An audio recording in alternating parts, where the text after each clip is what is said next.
अस्य श्री सुब्रह्मण्य षोडशनामस्तोत्रमहामन्त्रस्य अगस्त्यो भगवान् ऋषिः अनुष्टुप्छन्दः सुब्रह्मण्यो देवता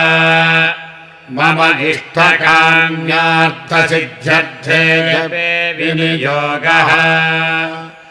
ध्यानम् षड्वक्त्रं शिखिवाहनं तृणजनं चित्राम्बरालङ्कृतम् शक्तिं वज्रमसिं त्रिशूलमभयं खेटं धनुश्चक्रकम् पाशं कुक्कुटमङ्कुशं च वरदं हस्तैर्दधानं सदा ध्यायेदेप्सितसिद्धितं शिवसुतं